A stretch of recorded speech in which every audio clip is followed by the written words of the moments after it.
Rajanandini Kannada logs. ಇವತ್ತು ಜಾಂಗೀರ್ ಮಾಡ್ತಾ ಇದ್ದೀನಿ. ಯಾವ ರೀತಿ ಮಾಡ್ತೀನಿ ಅಂತ ತೋರಿಸ್ತೀನಿ. ಉದ್ದಿನ ಕಾಳನ್ನ ರಾತ್ರಿನೇ ನೆನೆಸಿಟ್ಕೊಂಡಿದ್ದೆ. ಇದನ್ನ ಮಿಕ್ಸಿ ಜಾರ್ಗೆ ಹಾಕೊಂಡು ರುಬ್ಬಿಟ್ಕೋತೀನಿ.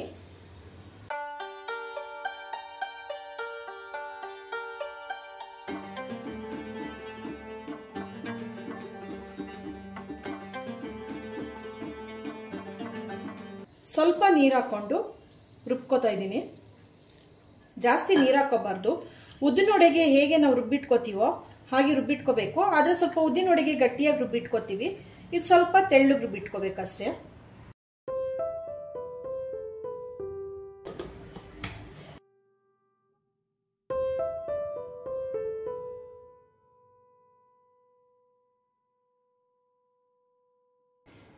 ನೋಡಿ, ಇಷ್ಟು ನುಣ್ಣಗೆ ರುಬ್ಬಿಟ್ಕೊಂಡ್ರೆ ಸಾಕು, ಇಷ್ಟು ಗಟ್ಟಿಯಾಗಿ.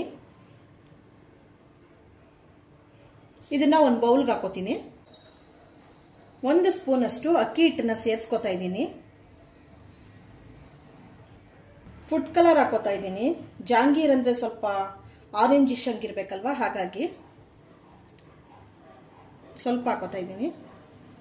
ಮಿಕ್ಸ್ ಮಾಡೋಣ.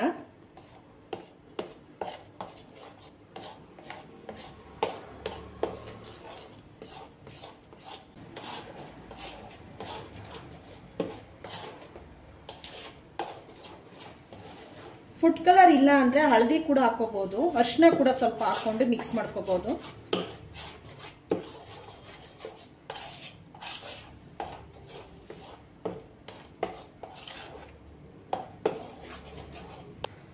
ಸಕ್ಕರೆ ಪಾಕ ಮಾಡ್ಕೋತಾ ಇದ್ದೀನಿ. ಈ ಸೈಡಲ್ಲಿ ಸಕ್ಕರೆ ಹಾಕೋತಾ ಇದ್ದೀನಿ, 2 ಬೌಲ್ ಅಷ್ಟು.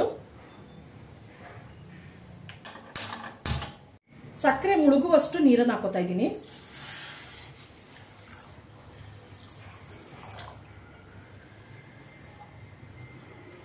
ಎರಡು ಲವಂಗ, ಏಲಕ್ಕಿ ಹಾಕೋತಾ ಇದ್ದೀನಿ 2. ಈ ಕಡೆ ಸಕ್ಕರೆ ಪಾಕ ಹಾಕ್ತಾ ಇರಲಿ, ಈ ಸೈಡು ಜಾಂಗೀರ್ ಮಾಡ್ಕೊಳ್ಳೋಣ. ನೋಡಿ, ಈ ತರ ಜಿಪ್ ಲಾಕ್ ಕವರ್ ತಗೊಂಡಿದ್ದೀನಿ. ನೋಡಿ, ಈ ರೀತಿ ಕ್ಲಿಪ್ ಬರುತ್ತಲ್ಲ, ಈ ಕ್ಲಿಪ್ನ ಹಾಕೋತಾ ಇದ್ದೀನಿ. ಈ ಕ್ಲಿಪ್ ಇಲ್ಲ ಅಂದ್ರೆ ರಬ್ಬರ್ ಬ್ಯಾಂಡ್ ಕೂಡ ಹಾಕೋಬಹುದು.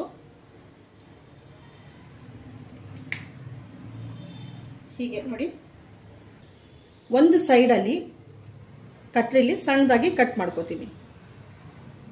ನೋಡಿ, ಈ ರೀತಿ ಕಟ್ ಮಾಡಿ ಇಟ್ಕೊಂಡಿದ್ದೀನಿ. ನೋಡಿ, ಈ ರೀತಿ ಬರೋ ಹಾಗೆ, ಮೆಹಂದಿ ಹೇಗೆ ಬರುತ್ತೆ ನೋಡಿ, ಆ ರೀತಿ ಬರೋ ಹಾಗೆ ಕಟ್ ಮಾಡಿ ಇಟ್ಕೊಂಡಿದ್ದೀನಿ.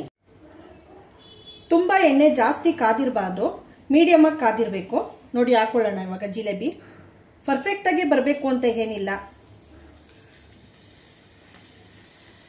ನಮ್ಗೆ ಹೆಂಗ್ ಬರುತ್ತೆ ಹಂಗೆ ಹಾಕೋಬಹುದು.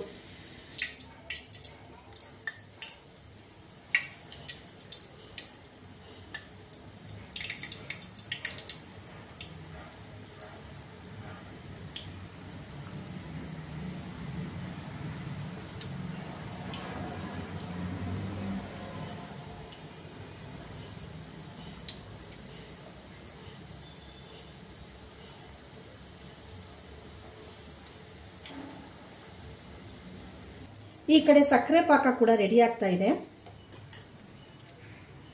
ಇಲ್ಲ ಜಿಲೇಬಿ ಬಿಸಿ ಇರಬೇಕು, ಇಲ್ಲ ಸಕ್ಕರೆ ಪಾಕ ಬಿಸಿ ಇರಬೇಕು.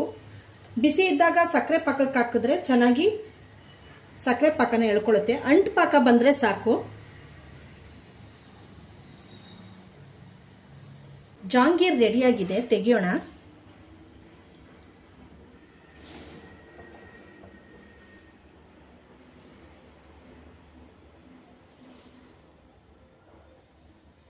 ಈ ತರ ಬಿಸಿ ಇದ್ದಾಗ್ಲೇನೆ ಜಾಂಗೀರ್ನ ಸಕ್ಕರೆ ಪಾಕಕ್ಕೆ ಹಾಕೊಳ್ಳೋಣ.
ಬಿಸಿಯಾದ ಜ್ಯೂಸಿಯಾಗಿ ಮನೇಲಿ ಮಾಡಿರುವಂತ ಜಿಲೇಬಿ ಅಥವಾ ಜಾಂಗೀರ್ ಯಾವ್ದು ಬೇಕಾದ್ರೂ ಹೇಳ್ಬೋದು. ಯಾರೆಲ್ಲ ಒಂದ್ಸತಿ ಟ್ರೈ ಮಾಡಿಲ್ಲ ಟ್ರೈ ಮಾಡಿ. ಹೀಗೆ ನನ್ನ ವಿಡಿಯೋ ಇಷ್ಟ ಆದ್ರೆ ಲೈಕ್ ಮಾಡಿ, ಸಬ್ಸ್ಕ್ರೈಬ್ ಮಾಡಿ. Thank you for watching.